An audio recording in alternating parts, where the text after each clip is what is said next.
Bago tayo magpatuloy, shoutout muna sa ating mga masugid na taga-subaybay, Samson Aguinaldo, Geoffrey Molina, Dionisio Lorenzo, at Paul Ignacio, maraming salamat po sa inyo. Kabanata 3661. Sabay sa loob ng Marshall Hall. Dinala ni Harvey ang kanyang tsa kay Fisher at sa iba pang nasa harapan niya. Ang isa sa kanila ay ang deputy branch leader ng Floatwell's Longmen. Ang isa pa ay ang matanda na nagpas siyang lumaban sa tabi niya, si Damian Steele, si Elder Steele mismo. Elder Steele, Deputy Branch Leader Bennett. Wala itong ibig sabihin, hindi ba? Kaya ko ang mga Indian sa sarili ko. Bakit kailangan kong magsama ng tatlong brats? Ang parehong mga elite ay dumating upang purihin si Harvey para sa kanyang katapangan, ngunit hindi siya nagpigil. Tatlong set ng mga dokumento ang inilagay sa harap niya. Namilog ang mga mata ni Harvey nang makita niya ang edad ng bad boy, kasama ang iba pang impormasyon. Magiging madali para sa kanya ang pakikitungo sa mga Indian. Ang kailangan lang niyang gawin ay sampulin ang mga Indian sa labas ng summit. Gayunpaman, ang pagdadala sa mga brat na iyon kasama ay magdudulot ng hindi kinakailangang problema. Kaya, nagpa siya si Harvey na tanggihan ang kahilingan. Higit sa lahat, marami siyang dapat gawin, at wala talaga siyang panahon na mag-alaga ng tatlong brats. May iba pa siyang hindi binanggit. Sa paghusga sa mga dokumento, ang mga kabataang ito ay talagang mga nangungunang talento. Bawat isa sa kanila ay isang mahalagang alagad na pinahahalagahan ng lahat. Ang mga taong tulad nila ay tiyak na napakahirap pakitunguhan. Hindi maganda yan, Harvey. Mapait ang mukha ni Fisher. Hindi ka pinaninindigan ng Longmen na hamunin ang mga Indian ng mag-isa. Hinihiling lang namin sa iyo na magdala ng ilang nangungunang talento upang madagdagan ang iyong mga pagkakataong manalo. Sinusubukan lang naming tumulong, hindi mo matatanggihan ang alok na ganyan. Sa aking paningin, ikaw ay nakatadhana na maging kampyon. Isa ka sa mga kahalili upang maging pinuno ng Longmen balang araw. Ang mga nangungunang talento na ito ay magiging iyong mga kababata. Mas maganda kung makakasama mo sila ng mas maaga. Umiling si Harvey. Hindi naman sa mayabang ako, Deputy Branch Leader. Masyado pa silang bata, at wala silang kaunti o walang karanasan. Ang mga Indian ay darating na handa. Tiyak na hindi sila titigil para sirain tayo. Ano ang dapat kong sabihin kay Longmen kung may mangyari sa mga batang ito? Hindi ko kailangan ng iba, at kaya ko mag-isa. Ako mismo ang makakasira ng mga Indian. Hindi mo na kailangang gumawa ng iba. Hintayin mo lang ang magandang balita ko makalipas ang isang linggo. Kung talagang hindi ka naniniwala sa akin, magpadala ka na lang ng utos ng militar para sa akin. Natahimik si Harvey, siya ang pinuno ng Longmen Law Enforcement. Itinago niya ang kanyang pagkatao para lang makasali sa Longmen Summit. Ngunit kung kumalat ang balita tungkol sa pakikipagtulungan niya sa iba para sirain ang mga Indian, masisira ang kanyang reputasyon. Alam ko kung gaano ka katatag. May tiwala din ako sa kakayahan mo. Humagalpak ng tawa si Fisher. Ngunit isipin ito mula sa aming pananaw. Kailangan din nating maghanda. Wala namang masama sa pag-iingat, di ba? Makikinabang lang ito kung mas maraming tao ang sasali sa layunin mo. Ginagawa lang namin ito para sa Longmen at sa reputasyon ng bansa.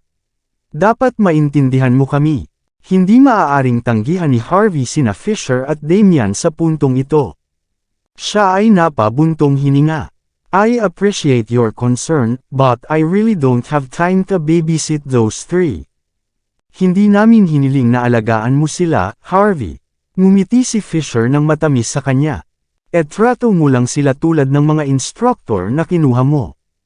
May Marshall Hall ka ngayon. Tiyak na wala kang sapat na mga instructor upang patakbuhin ang iyong negosyo. Nangungunang talent ang tatlo. Sa kanila, siguradong lalago ang negosyo mo. Ngumiti si Damian. Sa makatuwid, natatakot ako na kailangan mo pa ring dalhin ang mga ito sa iyo. Ang mga batang ito ay kamangha-manghang, sila ay mga mahuhusay na tao na may pambihirang mga kasanayan. Ang sabi, hindi sila masyadong eksperyensyado. Malaki ang magiging problema nila kapag dinadaya sila ng mga Indian. Kaya kailangan namin ang iyong tulong, ituring mo lang sila bilang iyong backup. Hindi mo kailangang gamitin ang mga ito, ngunit siguraduhin kasama mo sila sa lahat ng oras. Napabuntong hininga si Damien. Nakakahiya na huli na kaming nakatanggap ng balita. Kung ihihinto natin ang mga away ng maaga, hindi lang ang mga batang ito ang tutulong sa atin. Dapat mong malaman na ito ay karaniwang isang digmaan sa puntong ito. Kung matalo tayo, ikaw o si Longman ay hindi mananagot para dito. Napabuntong hininga si Harvey matapos marinig ang sinabi ni Damien. Sige, aalagaan ko sila ng 1 linggo. Hindi ko maipapangako na maituturo ko sa kanila ang anumang bagay na may halaga. Hindi mahalaga, tanguan mo lang kami. Ngumiti ng mahina si Damien. Nakalimutan kong ipakilala sila sa iyo. Ikaw na ang bahala kay Philip Steele ng Longman Warband, Amber Levine ng Dark Hall, at Albus Robbins ng 5 Outer Halls. Tingnan mong mabuti ang kanilang mga dokumento. Pagdating nila, sasabihin ko sa kanila na pumunta sila sa Marshall Hall. Ibang bagay, nakakuha din kami ng impormasyon tungkol sa pinakamahusay na mga talento mula sa India. Si Danny Burton, Ryland Burlow at Zoe Garcia ay lahat ng masters ng kanilang craft. Dapat tingnan mong mabuti ang mga ito. Mapapanalo mo lang ang laban mo kung kilala mo ang sarili mo at ang kalaban. Sumulyap si Fisher kay Harvey. Kinausap ko si Elder Steele tungkol dito. Kung manalo ka sa labanang ito, irerekomenda ka namin bilang kampyon ng Longman Summit. Pagkatapos nito, isa ka sa mga kahalili upang makontrol ang Longman. Ito ay isang beses sa isang buhay na pagkakataon para sa iyo. Kung magiging young master ka, magiging prominenteng figure ka sa country age. Huwag palampasin ang pagkakataong ito. Nagpakita si Fisher ng nasa sabik na ekspresyon, natural siyang umaasa na magtatagumpay si Harvey. Ngumiti si Damien, don't listen to him, Harvey. There's no need to push yourself, as long as you do your best. We will fight for you no matter what. Matapos makitang napakabait ng dalawang matanda kay Harvey, walang nagawa si Harvey kundi ang tumango. Wala siyang interes na maging Panginoon ng Longman. Sa tingin ko wala akong choice kundi sumunod muna. Ginugol ni Harvey ang 1 oras o 2 sa kanyang pagtulog at sa pagbabasa sa nangungunang 3 talento. Pagkatapos nito, hindi niya maiwasang mapahanga sa kanila. Kahit na gusto niyang magpalaki ng isang estudyante o 2 na may ganoong talento. Sabi nga, nagkataon pa lang, hindi na siya ang head trainer ng sword camp. Ang mga batang iyon ay hindi rin niya mga sundalo. Kinaumagahan, ginagawa ni Harvey ang kanyang mga ehersisyo sa umaga nang tumakbo si Lane na may nakakatakot na hitsura. Ano ito? Kumunot ang noo ni Harvey. Dapat magsimula na ang mga estudyante. May nagsisikap bang gumawa ng gulo ngayon? Sir York, may sinabi ba ang Deputy Branch Leader na si Bennett tungkol sa anumang bagay mula sa nangungunang 3 talento kamakailan?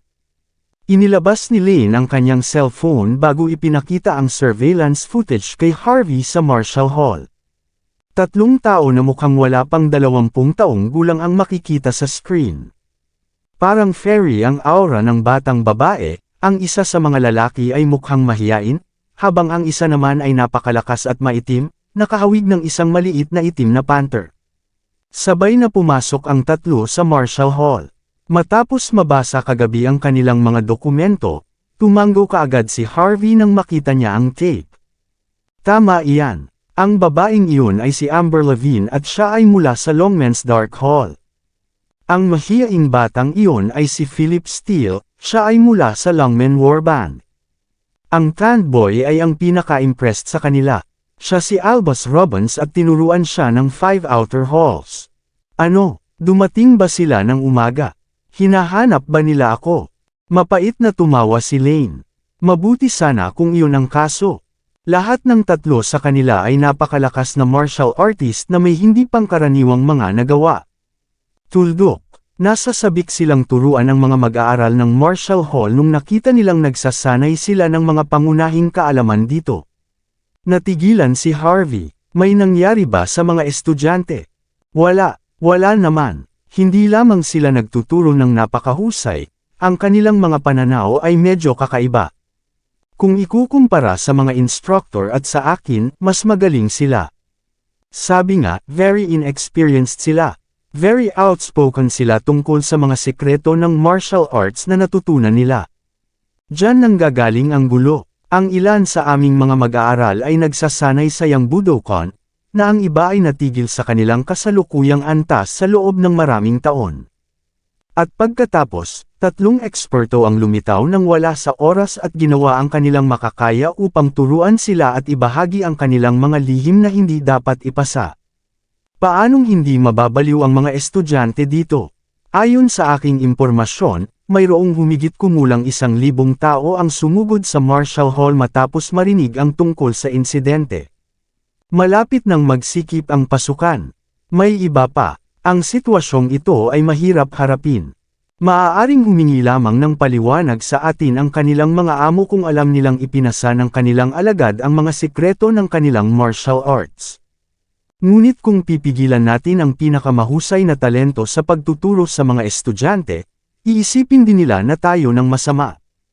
Sa kabilang banda, ang mga taong dumarating dito ay mag-iisip din ng masama sa Marshall Hall. Kung hindi tayo mag-iingat, ang ating reputasyon ay ganap na masisira. Mapapaalis sa negosyo ang Marshall Hall kung ganoon. Sa madaling salita, hindi madaling maipasa ang mga sikreto ng martial arts. Kung tutusin, magiging madali para sa sinuman na magmumuk kung sila ay nagsasanay ng walang ingat. May kasabihan mula noong sinaunang panahon.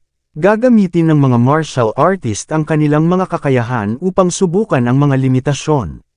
Karaniwan, ang mga lihim ng martial arts ay hindi maipapasa ng walang paunang masipag na pagsasanay. Kailangang pigilan ito ni Harvey sa anumang paraan. Kahit na hindi siya isang Marshall Hall master, hindi niya maaaring hayaang mangyari ang lahat ng ito. Kung iyon ang kaso, hindi niya kayang turuan ang ibang mga mag-aaral sa hinaharap. Napabuntong hininga, tinawag ni Harvey si Rachel upang ipadala niya ang 3 sa mga nangungunang talento sa likod bahay. Akmang gagawin na ito ni Rachel, isang Toyota Alphard ang tumakbo patungo sa entrance bago mabilis na huminto. 1 dosenang nakasuot ng tradisyonal na kasuotan ang agad na bumaba ng sasakyan, mayabang na mayabang.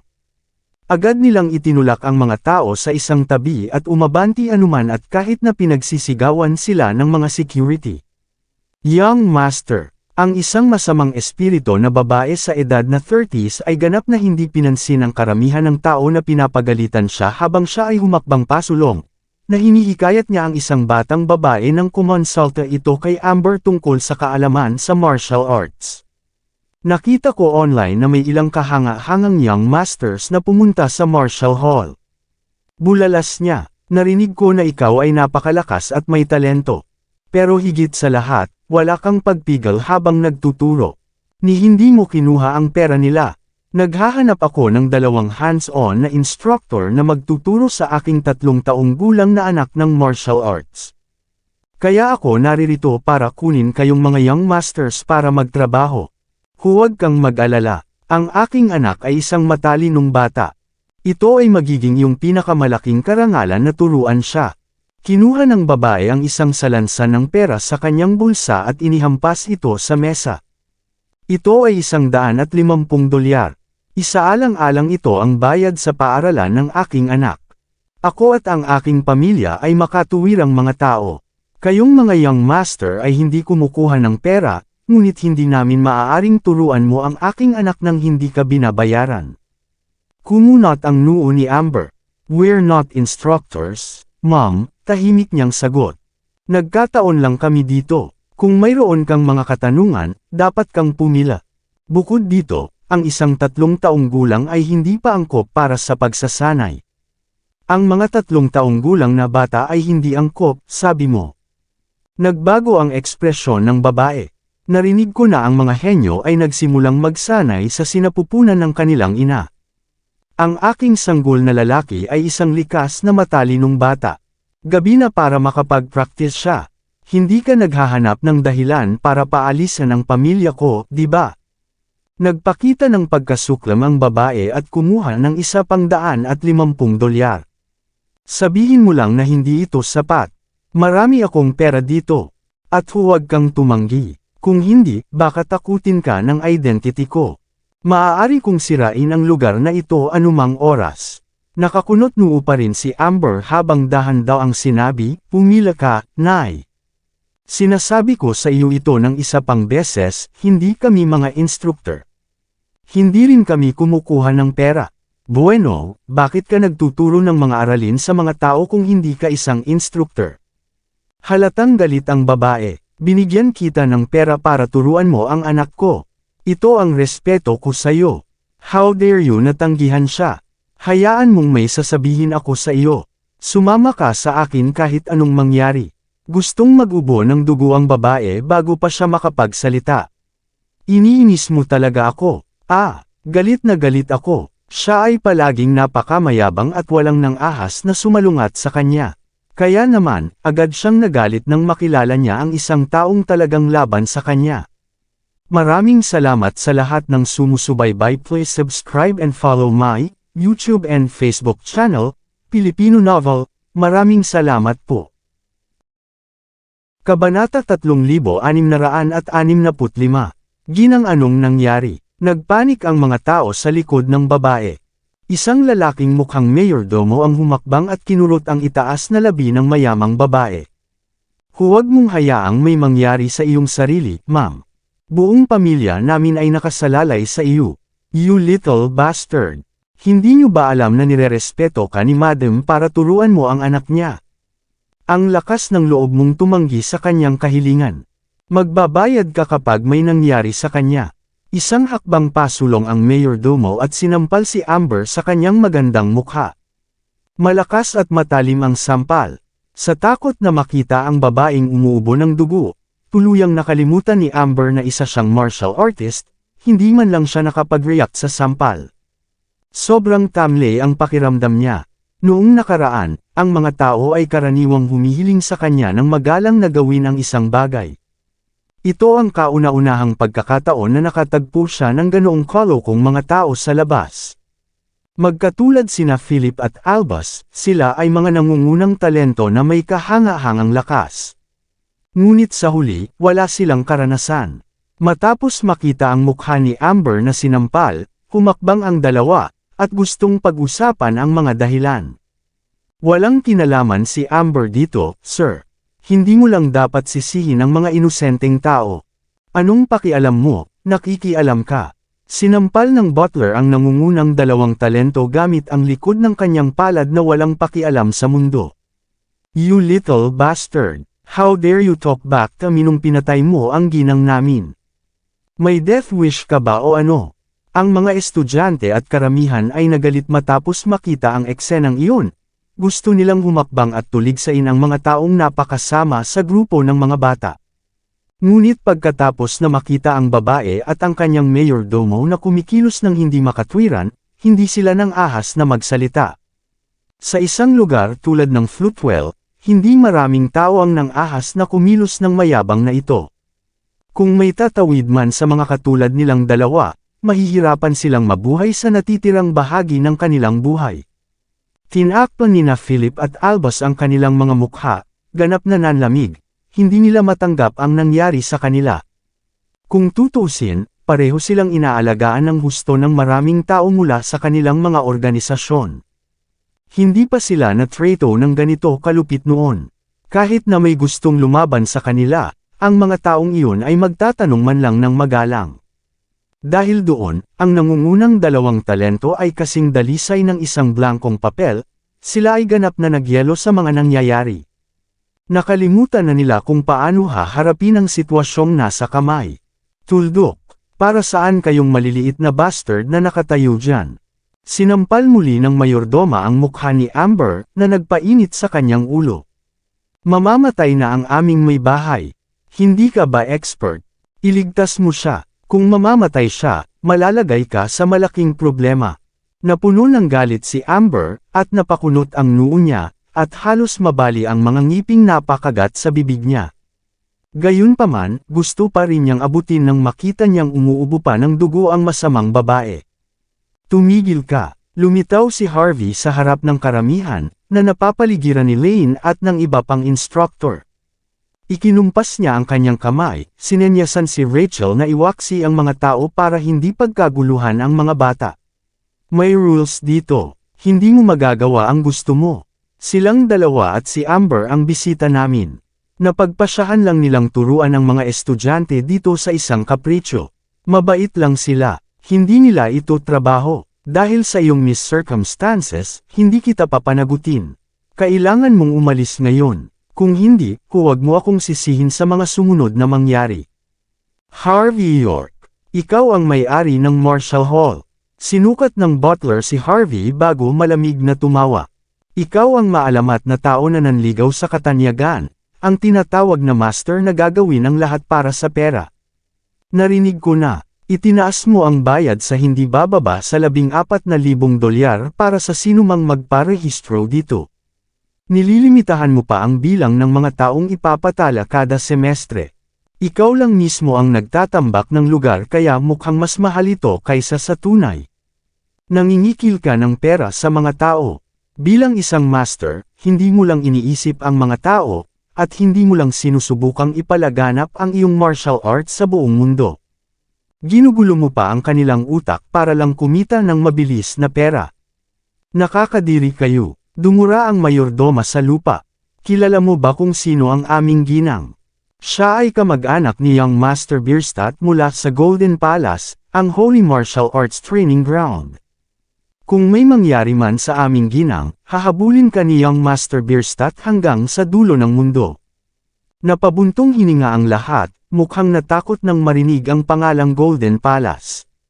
Si Harvey, sa kabilang banda, ay nagsuot ng isang mausisa na ekspresyon habang nagtanong, "Ganon ba talaga ka hanga-hanga iyon?" Narinig ko na ang Golden Palace. Bakit ang isang kamag-anak ng Golden Palace ay naghahanap ng isang instructor para sa kanyang anak na lalaki dito? Dapat talagang humanga siya sa Marshall Hall. Ano ang alam mo? Sa tingin mo ba galing sa mga puno ang pera namin? Bakit magbabayad kung maaari kaming makakuha ng mga libreng instructor para sa aming mga pamilya? Mabilis na napatigil sa pagsasalita ang mayordomo matapos mapansing na dulas siya. Mabuti, enough showing off, mahinahong sabi ni Harvey. Sa huli, kayo ay mga kamag-anak lamang ng mga panlabas na disipulo ng Golden Palace. Ginagamit mo lang ang pangalan na iyon para samantalahin ang karamihan. Sayang, ngunit hindi ka sisirain ng Marshall Hall saan ka man nanggaling. Ngayon, alisin mo ang iyong mga tao sa lugar na ito. Kailangan kitang bigyan ng babala. Kung ang babaeng ito ay hindi inaalagaan ng kahit isang weapon king, siya ay mapilayan sa natitirang bahagi ng kanyang buhay. Matapos marinig na inilantad ni Harvey ang isang grupo ng mga masasamang tao at pinagalitan sila, tuwang-tuwa ang audience para sa kanya. Pagkatapos ng lahat, ang mga taong iyon ay kumikilos ng napakataas at makapangyarihan habang tinatreto ang mga nasa paligid nila. Ang mga hindi nakakaalam ay talagang iisipin na sila ay mula sa Golden Palace. Damn it, you little bastard! Napaubo ang masamang babae habang nakahiga sa lupa. Tuluyan nang nawala ng kulay ang kanyang mukha ngunit nagawa pa rin niyang madapa sa lupa bago itinuro ang galit kay Harvey. Tapos ka na, sinasabi ko sa'yo. How dare you insult us like that? Ang lakas ng loob mong insultuhan ang Golden Palace. Isasara ko ang iyong Marshall Hall minsan at para sa lahat. Talaga, ngayon, mahinahong sagot ni Harvey. Sobrang takot ako. Ano? Nakuha mo ba ang Golden Palace dito para tumulong? Tama iyan. Malamig na tumikim ang masamang babae. Binibigyan kita ng huling pagkakataon. Galit na bulalas niya. Bayaran kami ng $1.5 milyong at magturo ang maliliit na bata na ito sa aking anak na lalaki ng libre. Kung hindi, huwag mo kaming sisihin sa mga sumunod na nangyari. Bago pa man siya matapos magsalita ay isa pang subo ng dugo ang lumabas sa bibig niya. Malinaw na nasa matinding kalagayan siya, ngunit ang paggamit sa nangungunang 3 talento ay mas mahalaga sa kanya. Tumatanggi ako, mariing sabi ni Harvey. Ano ang sinabi mo? Agad na tumaas ang tono ng babae pagkarinig ng mga katagang iyon. Anong karapatan mong tumanggi? May sasabihin ako sa'yo. Wala kang choice kundi magbayad kahit anong mangyari. May mga taong lalapit sa'yo kung hindi mo gagawin. Namuo sa galit ang babae matapos makitang tahasan siyang hindi ginagalang ni Harvey. Galit niyang itinuro sina Amber, Philip, at Albus, na umuubo ng dugo. At kayong tatlo, aminin niyong mahina kayo. Sa tingin niyo ba maaari kang magsimulang magturo sa mga tao dahil sa kakaunting kaalaman ka tungkol sa martial arts? Sa totoo lang, wala ka. Maraming walang kwentang bagay ang tinuturo niyo sa mga estudyante. Napakapili niyo rin sa kanila. Sino kayo sa tingin niyo? Kung ako sa inyo, iuuntog ko ang aking ulo sa lupa at papatayin ang aking sarili ngayon din. Isusumbong kita sa Martial Arts Alliance kapag nakaalis na ako dito. Ito ay isang scam, sisiguraduhin kong masisira ang reputasyon mo. Ang tatlong batang talento, na walang gaanong karanasan sa labas ng mundo, ay natigilan. Ito ang unang pagkakataon na nakatagpo sila ng ganitong katawa-tawa at bastos na tao. Dito, ikuha mo ako ng ilang upuan. Kung hindi natin makuha ang gusto natin, wala nang iba. Tandaan, kung mamatay ako dito, iulat ito kay Young Master Bierstadt. Sabihin mo sa kanya kung sino ang gumawa nito sa akin. Sabihin sa kanya na dalhin ang kanyang mga tauhan dito upang ibagsak ang lugar na ito. Natural, patay na patay ang babaeng iyon sa paggawa ng gulo dito. Papapakinggan ko ang mga bastos na ito kahit anong mangyari. Sampal, hindi na kinaya ni Rachel, humakbang siya pasulong at direktang sinampal ang mukha ng babae. Umalis ka dito, malamig niyang sambit, hindi ka namin tinatanggap dito. Ikaw, tinakpan ng babae ang kanyang mukha habang umuurong ng ilang hakbang, at napuno siya ng kawalang paniwala. Naturally, hindi pa siya tinatrato ng ganito sa buong buhay niya. Galit na galit din ang mga tao sa likod niya. Ito ang unang pagkakataon na nakakita sila ng isang taong naglakas loob na sumalungat sa kanila. Usually speaking, sila ang mananampal ng tao. Kung ganoon, okay. Ito ang unang pagkakataon na may humipo sa akin sa loob ng ilang dekada. Tumayo ng tuwid ang babae na may malamig na ngiti. Ano? Sa tingin mo ba ay kahanga-hanga ka dahil lang sa alam mo ang martial arts? Sa tingin mo ikaw ay walang talo o ano? Kumunat ang noo ni Harvey. Tama na, tinatanong ko ito sa huling pagkakataon, aalis ka ba o hindi? May death wish ka ba o ano, maliit na bastard ka? Malamig na tumawa ang babae, at tinakpan ang mukha na may baluktot na ekspresyon. May sasabihin ako sa iyo, boy. Hindi lang ako mananatili, I will have all of you grovel before me as an apology. Babayaran mo ako ng $1.5 milyong, at silang tatlo ay ipapadala sa aking bahay bilang mga instructor ng libre. Akala mo ba madali akong i-target dahil hindi ako lumaban sa'yo? Makipag-ugnayan kay Young Master Bierstadt ngayon din. Bulalas niya, tumawa si Butler sa likod niya bago tumawag sa telepono. Napatingin ang babae, kay Harvey at sa iba pa nang ibinaba ng mayordomo ang tawag, tahimik silang tinitigan ni Harvey na may singkit na mga mata. Gusto niyang makita kung anong klaseng tao ang papayag na kumilos siya ng ganito. Vroom! Makalipas ang 10 minuto, maririnig ang tunog ng mga makina mula sa labas. Isang linya ng mga SUV ang nakaparada sa pasukan. Isang grupo ng mga matipunong lalaki na nakasuot ng gintong damit ang tumalon palabas ng sasakyan. Lahat sila ay may dalang espada sa kanilang mga baywang at nagpakita ng mabangis na ekspresyon. Lumabas mula sa crowd ang isang mukhang pilyo na binata. Siya ay halos 5.7 talampakan ang taas, at siya ay kinulayan ng blonde na buhok at isang mapula at makinis na kutis. Siya ay may malungkot ngunit marangal na ekspresyon. Agad na sinugod ng masamang babae at ng mga taong nasa likod niya ang binata na nakangisi. Narito ka na sa wakas, Young Master Bierstadt. Wala talagang respeto sa'yo ang bastos na yon. Wala silang pakialam sa Golden Palace. Kailangan mo kaming tulungan. Ilang beses ko bang sasabihin sa iyo na sabihin ang pangalan ko kapag nagka-problema ka? Walang sinuman sa Floatwell ang nang-ahas na sumalungat sa akin, Cohen Bierstadt. Ano, siya si Cohen Bierstadt? Nang marinig ang pangalang iyon, agad na kinilabutan ang mga tao.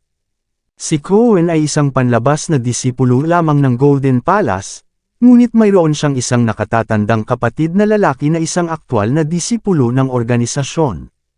Dahil doon, siya ay lubhang mayabang. Alam niyang hindi niya malalayo ang kanyang martial arts. Kaya, ginamit niya ang pangalan ng Golden Palace para magpakitang gilas at samantalahin ang iba. Iyon ay sinabi, ang bigat ng Golden Palace ay masyadong malaki, at wala namang problema noong ginamit ni Cohen ang pangalan para lokohin ang mga tagalabas. Inakala ng lahat na ang masamang babae ay nagpapanggap lamang ng kanyang katayuan, at siya ay peke. Nang inig sila nang makitang lumabas si Cohen sa crowd.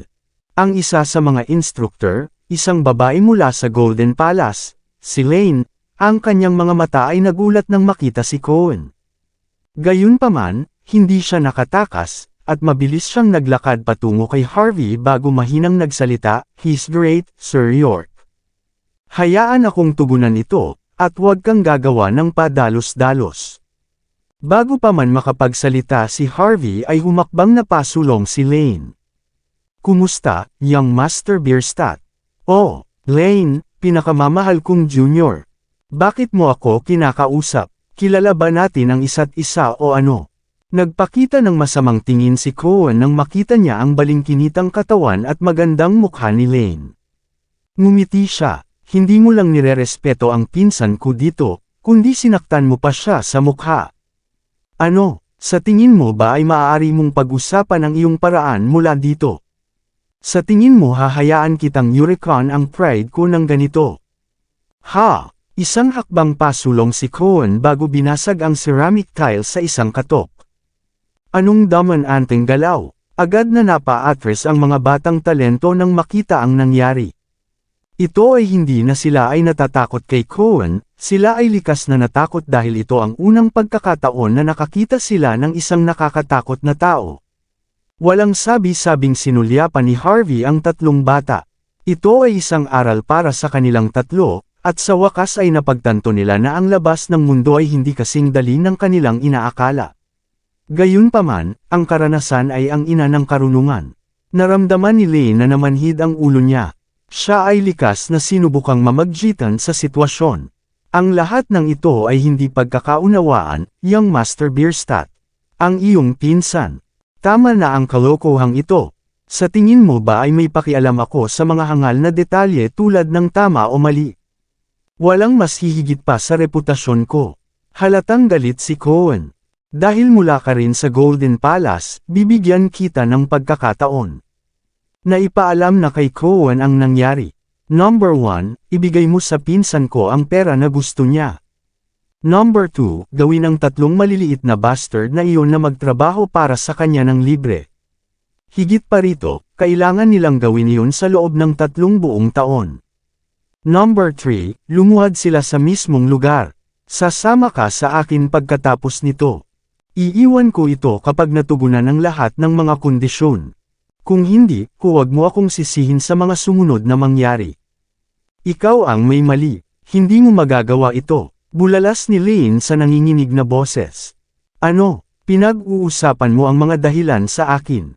Agad namang umatake si Cohen. Sa tingin mo natatakot akong kalabanan kayo? Kahit pagkatapos kong sirain ang lugar na ito at pilayin ang maliliit na bastard na ito, kailangan mo pa ring gawin ang lahat ng sasabihin ko. Golden Palace ang lahat sa Floatwell. At ako ang hari. Kahit ang Panginoon ng Golden Palace ay hindi kasing yabang mo, mahinahong sabi ni Harvey bago pa nakasagot si Lane. Napaka hindi kayo makatwiran. Pumunta ka dito para bugbugin at ipahiya ang ibang tao, pero sa tingin mo tama ka. Wala akong pakialam kung sino ka. Isama mo na ang mga tao mo at umalis habang maganda pa ang mood ko. Kung hindi, huwag mo akong sisihin sa susunod na mangyari. Napailing si Lane at napatitig kay Harvey na parang hindi makapaniwala. Hindi niya akalain na magiging dominante ang kanyang amo kahit laban sa Golden Palace. Ang 3 batang talento ay tumingin din kay Harvey nang may pagtataka. Sa isip nila, ito ang tamang gawin, mata sa mata. Masyado silang nanunood ng mga pelikula, kaya hindi nila alam na mahalaga ang mga relasyon sa labas ng mundo. Mayroon pa rin silang impresyon na ginagamit pa rin ng mga tao ang kanilang mga kamao para magsalita. Tahimik na sumenya si Rachel, at pinilit ng mga alagad ng Longmen Law Enforcement na lumabas, at grabe kung mag-away sila. Ano ang sinabi mo? Sabihin mo ulit if you dare. Sasampalan kita hanggang sa mamatay ka. Alam mo ba kung anong lugar ito? May death wish ka ba o ano? How dare you showing in front of us in a place like this? Ang mga tagasunod ni Cohen ay kumulo sa galit nang makita nila si Harvey na kumikilos ng napakataas at makapangyarihan, at lahat sila ay humakbang pasulong at nagsimulang sumigaw kay Harvey na nakaturo sa kanyang ilong, handang kumilos anumang oras. At least tingnan mo kung sino ang kalaban mo, tagalabas. Pinigilan ni Cohen ang kanyang mga tagasunod sa anumang bagay bago nagpakita ng isang mahinang ngiti sa harap ni Harvey. Alam mo ba na sinisira ko ang mga tagalabas na tulad mo buwan-buwan dito? Lahat sila ay may papel sa simula, pero sa huli nagpapakumbaba pa rin sila sa harapan ko. Aling bota ba ang susunod mong dilaan? Kaliwa ko o kanan ko? Ang mga salita ni Cohen ay nangingibabaw. Naningkit ang mga mata ni Lane matapos marinig ang mga salitang iyon. Namutla rin ang tatlong batang talento. Tinitigan ng mga taong nakasuot ng tradisyonal na pananamit si Harvey nang may paghamak. Magkakaroon ng matinding kahihinatnan sa galit ni Young Master Bierstadt. Tiyak na mamamatay siya sa isang kakilakilabot na kamatayan dahil sa hindi paggalang sa atin ng ganoon. Kabanata 3670. Hindi ako katulad mo. Tahimik na tumingin si Harvey kay Cohen. Natapakan ko na ang hindi mabilang na mga young master na may malisyosong layunin sa buong panahon. Ito ay naging napakasakit para sa akin. Gayunpaman, wala akong pakialam sa pakikitungo sa iba kung mayroon kang death wish. Hindi ka matutulungan ng Golden Palace dito. Tinuro ni Harvey ang masamang babae, na malamig ang mukha. At saka, nagbago ang isip ko. Gusto kong magpakumbaba ang babaeng iyon sa harap ng mga kaibigan ko bilang paghingi ng tawad. Gusto kong humingi siya ng awa. Kung hindi niya gagawin iyon, ako mismo ang magpipilay sa kanya. Nasa iyo ang aking salita. Hindi man lang siya maaalis ng Diyos dito. Oh, tumawa si Cohen, puno ng hindi mapigil ang galit. Ang lakas ng loob mo, binata. Sabi mo lalabanan mo ako. Naiintindihan ko ang pagkakaroon ng kaunting ego dahil sa iyong mga nagawa. Ngunit walang masyadong taong mayabang gaya mo. Pwede kitang gawing hedgehog kung gusto ko. Ayaw maniwala sa akin. Ikanaway ni Cohen ang kanyang kamay, at ang mga nasa likod niya ay mabangis na itinutok ang kanilang mga pana kay Harvey. Ang mga crossbows ay espesyal na ginawa mula sa Golden Palace, na idinisenyo upang tumagos sa mga depensa ng mga eksperto sa martial arts. Naningkit ang mga mata ni Lane dahil dito. Nagmamadali siyang humakbang pasulong. Young Master Bierstadt, maaari nating pag-usapan ito. Hindi na kailangang ilabas ang iyong armas. Lane, binigyan siya ni Cohen ng isang matamis na ngiti. Sa tingin mo ba may karapatan kang magsalita sa harap ko? Sa palagay mo ay isa ka talagang nangungunang talento dahil lang sa hinahabol ka ng ilang panlabas na disipulo. May sasabihin ako sa iyo. Wala akong pakialam na maging matigas sa iyo kung patuloy kang tumatahol. Para sa kapakanan na nasa iisang organisasyon tayo, papakawalan kita sa pagkakataong ito. Umalis ka, o haharapin din kita. Young Master Bierstadt, ayaw kang kalabanan ni Sir York, mabilis na sabi ni Lane. Ano, iniisip mo talaga na tama ka, hindi ba? Nagdilim ang mukha ni Cohen sa isang iglap. Labas! Agad niyang ibinaba ang palad. Damang-dama sa kanyang mga pag-atake ang kanyang kahalayan. Kung tutuusin, si Lane ay katulad ng diyosa na sinubukang habulin ng maraming tao noong panahon nila sa Golden Palace. Gaano ba ka-refresh ang pakiramdam na ipahiya ang isang tulad niya? Sampal. Gayunpaman, ang sampal ay hindi damapo sa mukha ni Lane. Kalmadong inabot ni Harvey at hinarang ang atake ni Cohen. Nagbago ang ekspresyon ng mga tagasunod ni Cohen matapos makita ang nangyari. Lahat sila ay humakbang pasulong at nagmamadaling itinutok ang kanilang mga pana sa ulo ni Harvey. Natural, naiinis na sila sa taas at makapangyarihang ugali ni Harvey. Sampal, casual na ibinaba ni Harvey ang likod ng palad niya pasulong. Ang tatlong tagasunod ay agad na natamba, at ang mga pana sa kanilang mga kamay ay nadulas lahat sa kanilang mga kamay habang sila ay bumagsak sa lupa. Niwala silang lakas para bumangon pabalik. Pagkatapos panasan ng tisyo ang daliri niya, tahimik na tumingin si Harvey kay Cohen. Young Master Bierstadt, tama ba? Instructor na ngayon si Lane sa Marshall Hall. Natural lang na protektahan ko siya. Nataman mo ang isa sa mga instructor ko sa mukha ko. May death wish ka ba o ano? Natigilan si Lane, at may gusto siyang sabihin, pero nanatili siyang tahimik sa huli. Ito ay hindi isang bagay na kaya niyang hawakan gamit ang kanyang sariling pagkakakilanlan.